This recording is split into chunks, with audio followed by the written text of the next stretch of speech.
नौकर जोर लगाकर मेरी कमर की मालिश करता।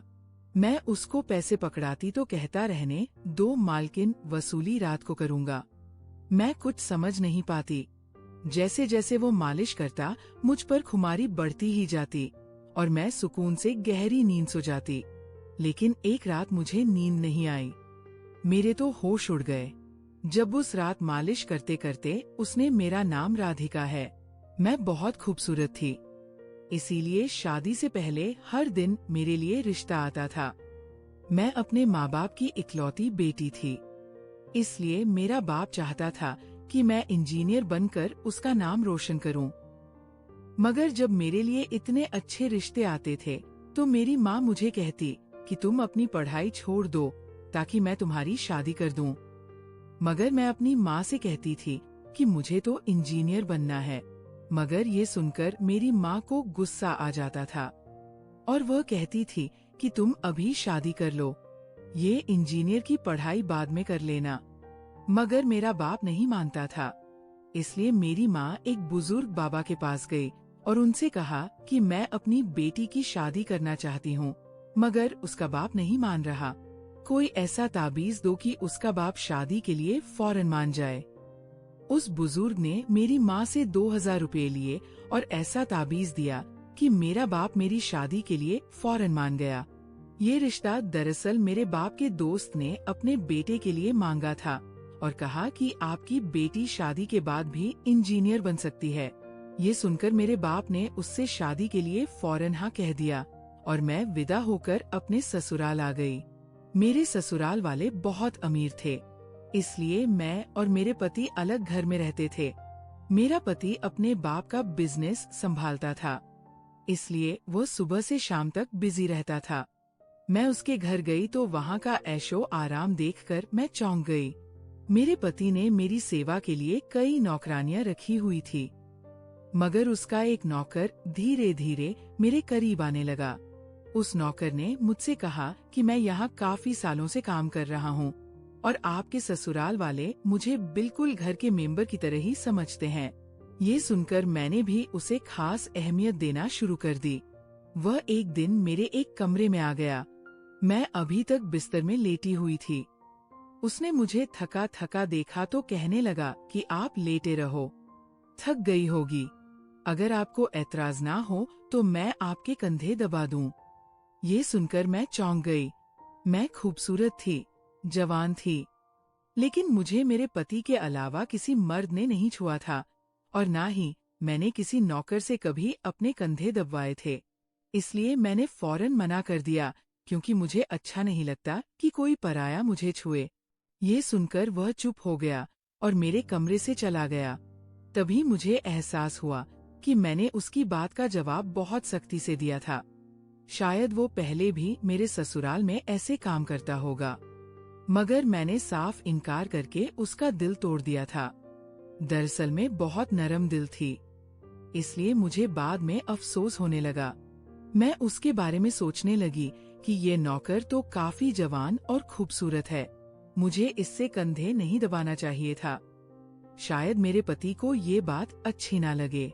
अगर दोस्तों आपको मेरे से बात करना है तो इस वीडियो को लाइक करो और चैनल को सब्सक्राइब करो। और हाँ दोस्तों, क्योंकि जो सब्सक्राइब करेगा उससे मैं अपना नंबर भेज दूंगा, तो जल्दी से सब्सक्राइब कर लो। अगले दिन भी ऐसा हुआ। नौकर ने यही बात मुझे दोबारा कहा।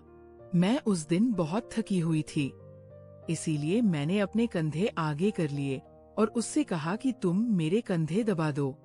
ये सुनकर वो खुश हो गया और उसने मेरे कंधे दबाने शुरू कर दिए। वह इतने धीरे धीरे कंधे दबा रहा था कि मुझे फिर से नींद आने लगी। ये देखकर वो नौकर कहने लगा, मालकिन आपको नींद आ रही है, आप बिस्तर पर लेट जाओ, मैं आपके कंधे दबाता रहूंगा। मैं जैसे मदहोशी में थी, इसलिए फौरन बिस्तर पर लेट गई। वह नौकर बिस्तर पर आ गया और मेरे कंधे दबाने लगा। उसके बाद मुझे होश नहीं रहा और मैं सो गई। मुझे नहीं पता था कि मैं कितने घंटे सोती रही। मेरी आँख खुली तो मैंने देखा कि वह नौकर अभी तक मेरे कंधे दबा रहा था। ये देखकर मुझे उस पर तरस आ गया और मैंने हाथ बढ़ाकर अपना पर्स खोली और कुछ नोट निकाले और उस नौकर के हाथ में रख दिए। ये देखकर वो शर्माने लगा। मालकिन, आप मुझे पैसे देकर शर्मिंदा कर रही है। मेरी सैलरी अच्छी है, मुझे इन पैसों की जरूरत नहीं है। ये सुनकर मैंने उससे कहा कि ये पैसे तुम्हारी मेहनत के हैं। ये सुनकर उस नौकर ने मुझसे वह पैसे लिए और मेरे कमरे से निकल गया। मेरा पति रात को देर से आता था, इसलिए मैंने शाम को फिर उस नौकर को अपने कमरे में बुलाया और उसे कहा कि तुम्हारी मालिश से मुझे बहुत अच्छी नींद आती है, इसलिए जब तक मेरा पति घर नहीं आ जाता तब तक तुम मेरे कमरे में ही रहना। शायद नौकर को पैसे का लालच आ गया था, इसलिए वह मेरी बात सुनकर खुश हो गया और कहने लगा, मैं तो आपका मामूली सा नौकर हूँ, जैसा आप कहोगे मैं वैसा ही करूँगा। आपके कंधे दबाता रहूँगा ताकि आपकी थकान उतर जाए और आपको सुकून मिले। ये सुनकर मैंने उसे कहा कि तुम्हारे हाथों में जादू है, इसलिए तो मेरी सारी थकावट उतर जाती है। एक दिन नौकर ने मुझसे कहा कि आपकी सास भी कभी कभी मुझसे मालिश करवा लेती थी। ये सुनकर मैं चौंक गई। मुझे मेरी सास ऐसी नहीं लगती थी, मगर वो नौकर झूठ बोलने वाला नहीं लगता था। मुझे ससुराल आए 1 महीना होने वाला था, इसलिए मैंने नौकरों को परख लिया था। वह मुझे हर बात सच ही कहता था। मेरे घर में नौकरानियां भी काम करती थी, मगर वो झूठी और बेईमान थी। वह मुझसे जो बात सुन लेती थी उसे पूरे मोहल्ले में मशहूर कर देती थी, इसलिए मैं उन्हें अपने कमरे में नहीं आने देती। ये नौकर इस घर का पुराना नौकर था, इसलिए मैं उस पर भरोसा करती थी। पक्कर भी मेरे कमरे में आता था, मगर अपनी नजरें झुकाकर रखता था। वह मेरे जिस्म को हाथ लगाता, मगर उसकी नीयत खराब ना थी। ऐसा हर रात होता था। एक दिन मैंने अपने पति से कहा कि जब से हमारी शादी हुई है हम कहीं घूमने फिरने नहीं गए। ये सुनकर मेरे पति ने कहा कि जब से हमारी शादी हुई है तुम भी तो हर वक्त नींद में रहती हो। मैं रात को घर आता हूँ तो तुम गहरी नींद में होती हो। दिन को मेरे पास वक्त नहीं होता और रात को मेरे घर आने से पहले तुम सो जाती हो। ये सुनकर मैं अपने दिल में सोचने लगी कि ये सब नौकर की मालिश की वजह से हो रहा था। मेरे पति की शिकायत सही थी। मुझे रोज रात को अपने पति के लिए जागना चाहिए था। उस दिन मैंने फैसला किया कि आज रात जब नौकर मुझे मालिश के लिए कहेगा तो मैं इनकार करूंगी, ताकि मुझे नींद ना आए और मैं अपने पति के आने तक जागती रहूं। शाम हुई तो मैंने नहाकर खुद को खूब तैयार किया और दुल्हन बनकर बिस्तर पर बैठ गई। नौकर मेरे कमरे में आया तो उसने मुझे मालिश के लिए पूछा, मगर मैंने साफ इनकार कर दिया। मेरी बात सुनकर वो कुछ उदास हो गया और वापस चला गया। कुछ देर बाद नौकर मेरे कमरे में आया तो उसके हाथ में चाय का गिलास था। मैंने खाना नहीं खाया था, इसलिए फौरन चाय पी ली और अपने पति का इंतजार करने लगी, मगर मुझे नींद आ गई और मैं सो गई। सुबह मैं जागी तो नौकर फौरन मेरे कमरे में आया और कहने लगा, मालकिन आपके लिए नाश्ता लेकर आऊं। ये सुनकर मैंने अपने पति के बिस्तर की तरफ देखा, वह खाली था। ये देखकर नौकर कहने लगा, मालिक को जरूरी काम था। वह नाश्ता करके चले गए। ये सुनकर मेरा मूड खराब हो गया। मैं रात भर उसका इंतजार करती रही, मगर वो सुबह होते ही ऑफिस चला गया। मैंने नौकर से कहा कि मेरे लिए चाय ले आओ। नौकर कमरे से बाहर निकल गया। तभी मैंने अपने जिस्म की तरफ देखा तो चौंक गई। रात को मैंने दुल्हन का कपड़ा पहना हुआ था, मगर अब मेरे जिस्म पर कोई और कपड़े थे, मगर मैंने अभी जेवरात पहने हुए थे। मेरा सर भारी होने लगा। मुझे ये सोचकर चक्कर आने लगे कि रात को मेरे साथ क्या हुआ था और मेरे कमरे में कौन था और उसने मेरे साथ क्या किया था, मगर मुझे कुछ याद न आया। मेरा दिल घबराने लगा और मैंने अपना सर पकड़ लिया। मेरा पूरा जिस्म दर्द कर रहा था, इसलिए नौकर चाय लेकर आया तो मैंने उससे कहा कि मेरा जिस्म दबा दो। ये सुनकर वो बिस्तर पर आ गया और मुझे दबाने लगा। उस दिन मैं देर तक बिस्तर पर पड़ी रही। उस दिन मेरे पति अचानक घर आ गए।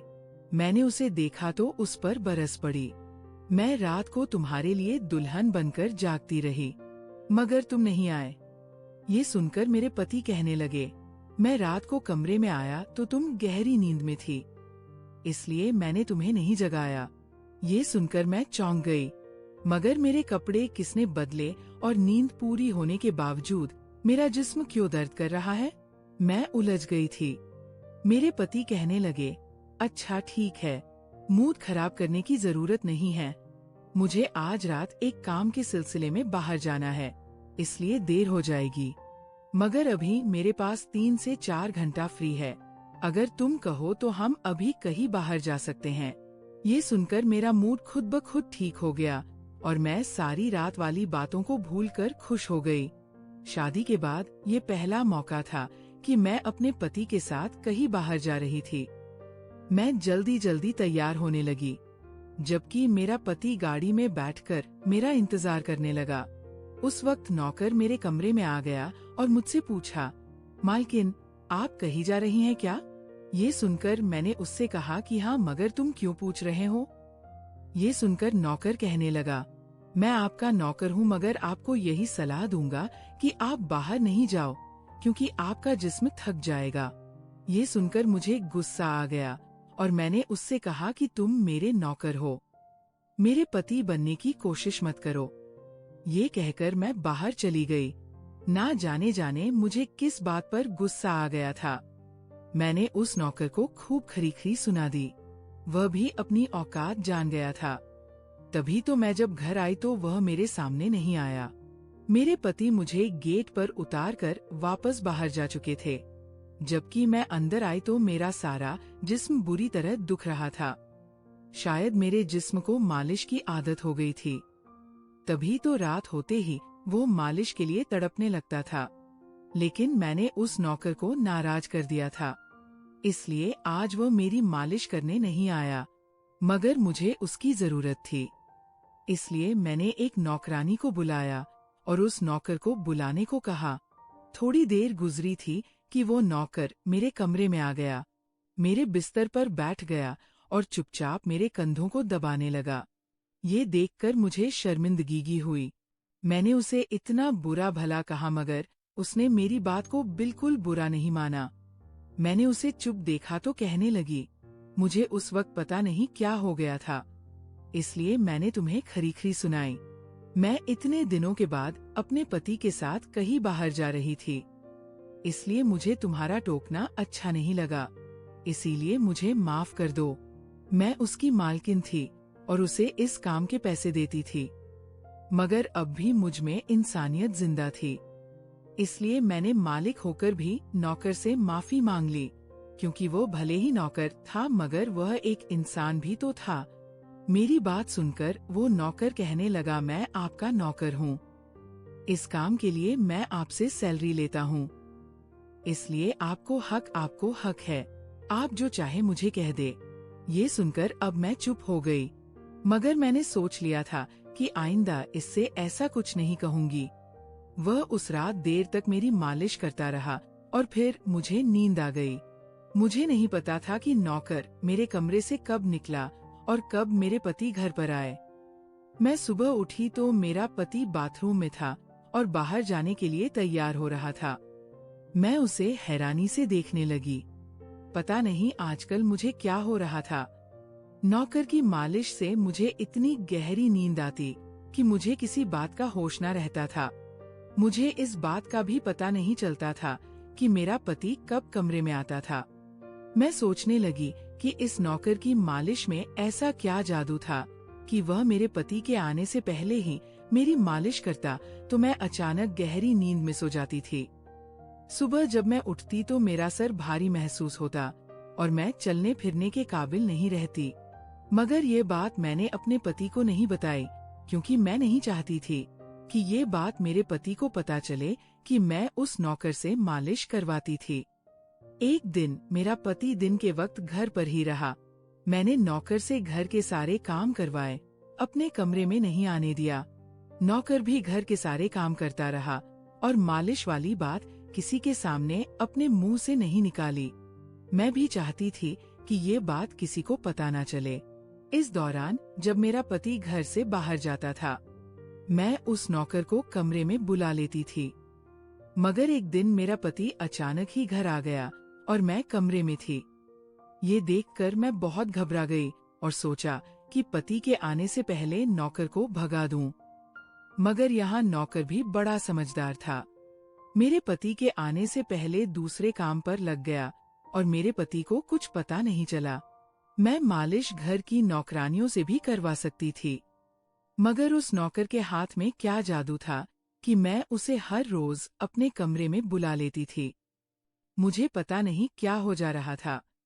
जिस रात मैं नौकर से मालिश नहीं करवाती थी, उस रात मेरे पूरे जिस्म में दर्द हो जाता था।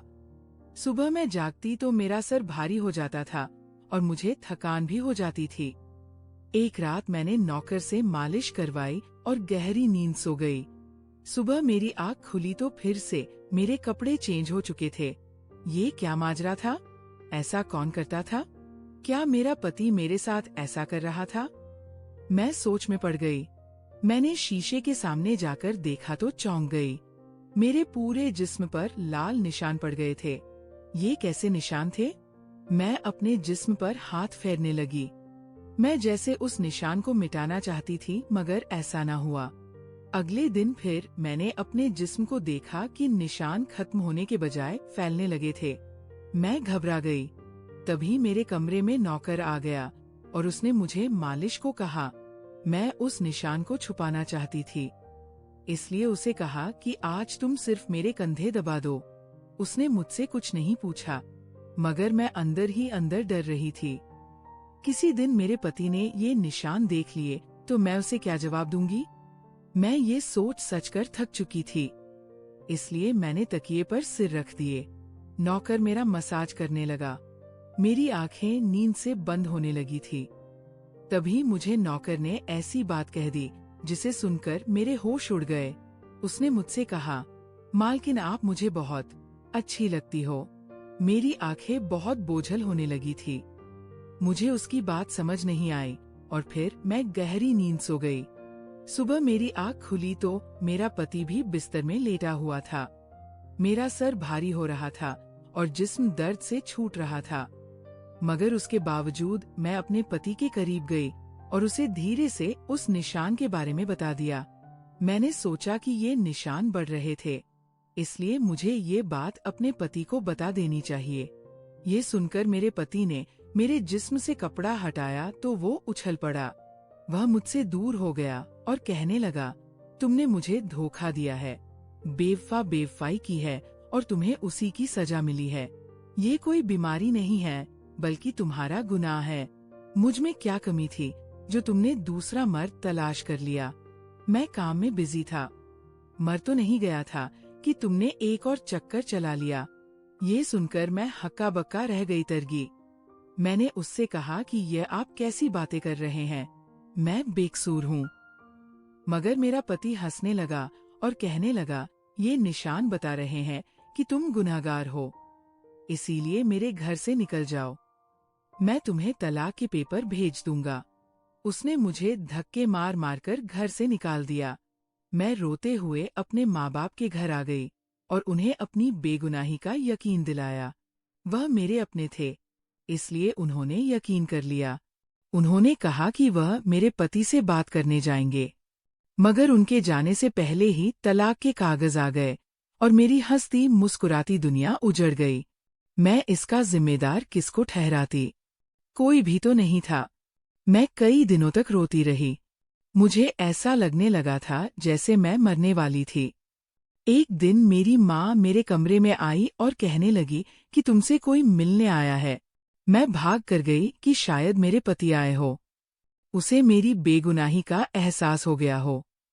मगर वहाँ मेरा पति नहीं था, बल्कि वही नौकर था जो उसके घर काम करता था। मैंने उसे आने का कारण पूछा तो वह कहने लगा, मैं आपके उन निशानों के बारे में जानता हूँ। ये सुनकर मैं चौंक गई। मैंने उसको कसकर पकड़ा और उसके शर्ट का बटन एक झटके से खोल दिया। मुझे अब समझ आया कि मेरे पति ने मुझ पर इतने गंदे इल्जाम क्यों लगाए थे। ये कहकर मैंने नौकर के सीने पर मुक्के मारने शुरू कर दिए। मैंने कहा, ये निशान मेरे जिस्म पर कैसे आए? तुमने मालिश के बहाने मेरे साथ क्या क्या किया था? मुझे सच सच बताओ। ये सुनकर नौकर ने मेरे दोनों हाथ पकड़ लिए और कहने लगा, मेरा नाम सौरभ है और मैं तुम्हारे साथ कॉलेज में पढ़ता था। मगर मुझे तुमसे प्यार हो गया। मैं भी इंजीनियर बनना चाहता था और मैंने सोचा था कि जब हम दोनों इंजीनियर बन जाएंगे तो मैं तुम्हारे बाप से तुम्हारा हाथ मांग लूंगा। मगर एक दिन तुम्हारी सहेली की जुबानी मुझे पता चला कि तुम्हारी माँ तुम्हारी शादी जल्द करना चाहती है, इसलिए मैंने डरकर तुम्हारे घर रिश्ता भेजा। मगर तुम्हारे बाप ने इनकार कर दिया और कहा कि मैं अपनी बेटी की शादी तब करूंगा जब वो इंजीनियर बन जाएगी। इसलिए मैं टेंशन फ्री होकर अपनी पढ़ाई करने लगा। मुझे एक हफ्ते के लिए अपने कजिन की शादी के लिए शहर से बाहर जाना पड़ा। तभी तुम्हारी शादी हो गई। वह ये सब मुझसे कह रहा था और मैं चुपचाप उसे देख रही थी। जब मैं वापस आया तो मेरी मोहब्बत किसी और की दुल्हन बन चुकी थी। मैं तुम्हारे प्यार और दीवानगी में तुम्हारे ही घर का नौकर बन गया ताकि मैं तुम्हारे करीब रह सकूं। मैं तुम्हारे करीब आना चाहता था, इसलिए मालिश के बहाने तुम्हारे कमरे में आ जाता था और रात को तुम्हारी चाय में बेहोशी की दवा मिला देता था ताकि तुम सोती रहो और तुम्हारा पति तुम्हारे करीब ना आ सके, क्योंकि तुम मेरी थी। मैं तुम्हें किसी और के करीब नहीं देख सकता था। ये सुनकर मैं हक्का बक्का रह गई। क्या तुमने मेरे साथ कभी कुछ गलत किया? ये सुनकर उसने मेरा हाथ अपने सर पर रख लिया और कहा, मैं तुमसे प्यार करता था, इसलिए तुम्हारी इजाजत के बगैर मैं तुम्हारे साथ कुछ नहीं करना चाहता था। ये सुनकर मैंने उस निशान की तरफ इशारा किया जो हम दोनों के जिस्म पर थे। ये सुनकर वो हंस दिया और कहा कि मैं इंजीनियर हूँ और ये सिर्फ इन्फेक्शन है। ये मैंने इसीलिए किया ताकि तुम्हारे पति को हम दोनों के ऊपर शक हो जाए। ये कहकर उसने मुझसे माफी मांग ली और मैंने पूरे 1 साल उसे सजा देने के बाद माफ कर दिया और फिर उसके साथ शादी कर ली। तो मेरे प्यारे दोस्तों, ये थी हमारी आज की छोटी सी कहानी का पार्ट 1। आपको ये कहानी कैसी लगी कमेंट करके जरूर बताएं। अगर आपको ये कहानी पसंद आई हो तो इसे लाइक करें और अपने दोस्तों के साथ शेयर करें। अगर आप ऐसी ही और भी इंटरेस्टिंग और रोमांटिक कहानियां सुनना चाहते हो तो चैनल को सब्सक्राइब जरूर कर लें और बेल आइकॉन ऑन कर लें ताकि आपको मेरी हर कहानी समय पर मिल सके। क्या होगा?